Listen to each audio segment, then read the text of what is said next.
Recently, we had a look at the history of the grotesquely ugly Avro Bison, and today, continuing the trend of subjecting my audience to the visual horrors of such things, we're looking at the Bison's equally ugly competitor, the Blackburn Blackburn.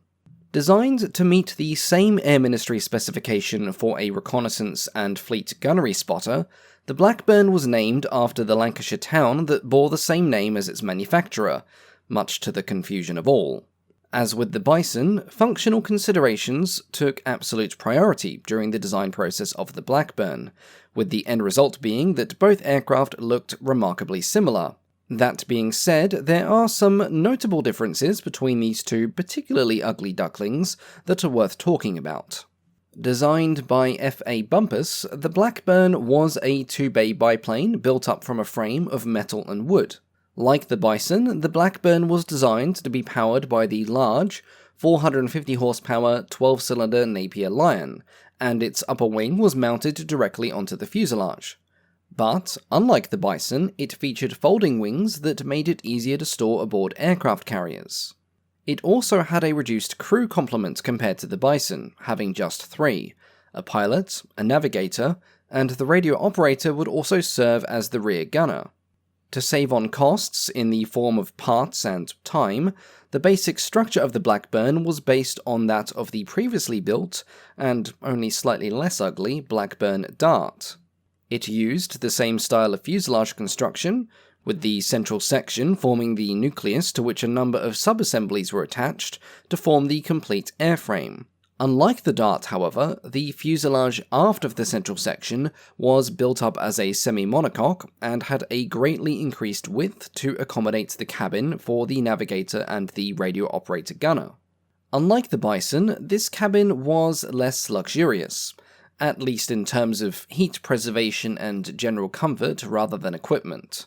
The rear of the cabin was open to the elements, allowing for the installation of the rear gunner station, as well as a spot for the navigator to use a sextant or handheld camera equipment.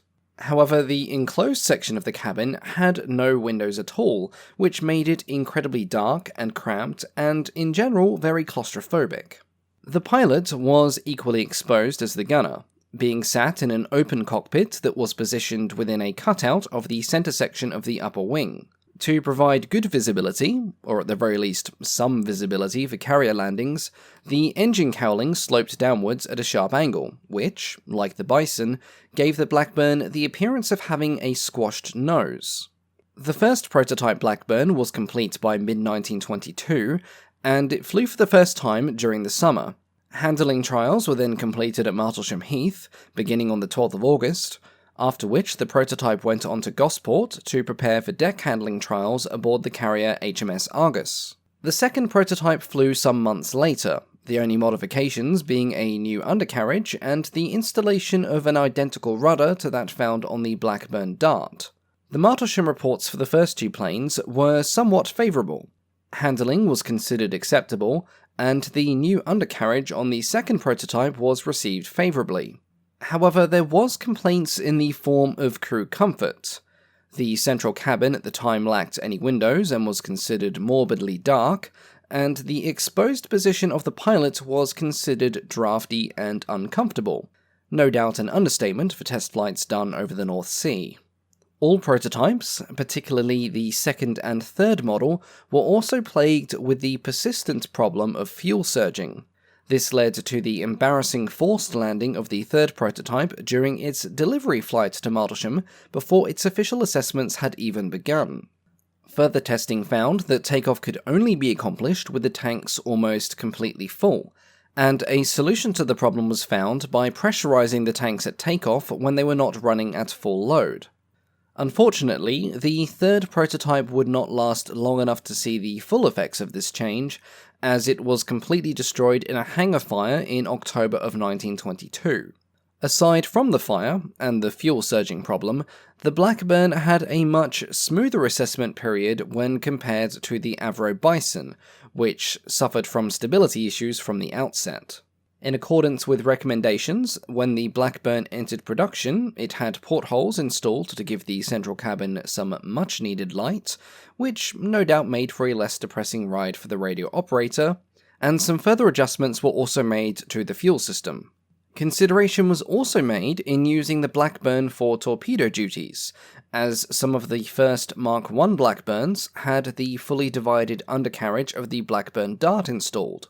However, it is unclear as to how many of these aircraft were actually tested with torpedoes. They possessed a top speed of just 122 miles an hour at 3,000 feet, which, while faster than the Bison, was not exactly a blistering pace, and strapping a heavy torpedo underneath the fuselage would not have done it any favours. The first 12 production aircraft were delivered in the spring of 1923, with 18 more of the Mark Is following between 1923 and 1924. A notable feature on some of these models was the addition of 2 streamlined fuel tanks which were installed on the upper wings. The main fuel supply was carried in a saddle tank that sat behind the pilot and below the centre section of the wing. This placement meant that enlarging its size, and therefore the range of the aircraft, was impossible. The wing tanks increased the fuel capacity by 90 gallons, though it is difficult to say how often these were actually installed. Only 1 or 2 photos seem to exist showing this, which may indicate that their use was not a popular one, probably owing to the increased drag that they caused. In 1925, a contract was placed for an updated version of the aircraft known as the Blackburn Mark II. Like the Avro Bison Mark II, this aircraft had its upper wing raised above the fuselage on a series of short struts to improve elevator performance. The additional fuel tanks on the wings were removed, the fuselage was cleaned up to improve streamlining, and a simpler cross-axle undercarriage was installed, indicating that the idea of using the Blackburn for torpedo bombing had been abandoned. The Mark Is had entered service in 1923, joining 422 Fleet Spotter Flight aboard HMS Eagle alongside a dozen Avro Bisons, and the Mark IIs first came into service in 1926, replacing the Westland Walruses at Gosport. As they were designed for the same role, the Blackburn and the Bison would often serve alongside each other aboard the same aircraft carriers, though the Blackburns were generally well received with more kindness.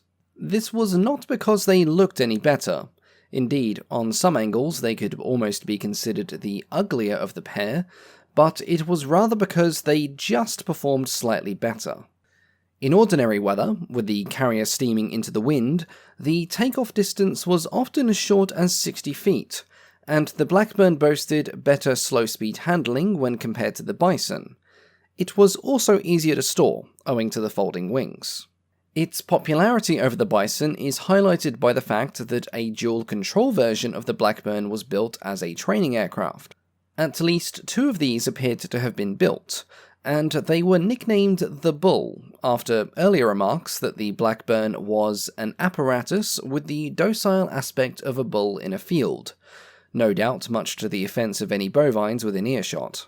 2 Blackburns were also selected for experimentation as amphibious aircraft, and a pair of Mark Is were modified to have a pair of floats installed in 1926. Though they were apparently considered viceless in the air, the same could not be said for their seakeeping, and after numerous landings that repeatedly ended in cracked or broken floats, the idea was mostly abandoned.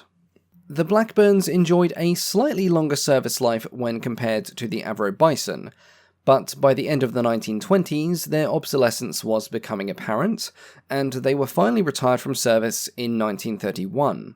Like the Bison, they would be replaced by the sleeker, more versatile, though technically older Fairey 3F, which was a heavily upgraded version of a design that dated back to 1918. But, unlike the Blackburn and the Bison, the Fairey was far better suited to carrier operations, it could easily be converted to a float plane, and it was actually quite pleasant to look at.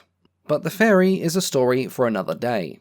As always, thank you all so much for watching, and a big thank you, of course, to the patrons, with a special shout out to Kevin, Deliardo, Bain, FB, Christopher R, Tronathon, Eric Hindman, John Austin Jr., Ray Carlotta, Keith Tarrier, Green Sea Ships, Northlinks Web, and MCT for their support as Wing Commander tier patrons. Thank you all so much, and I'll catch you all next time.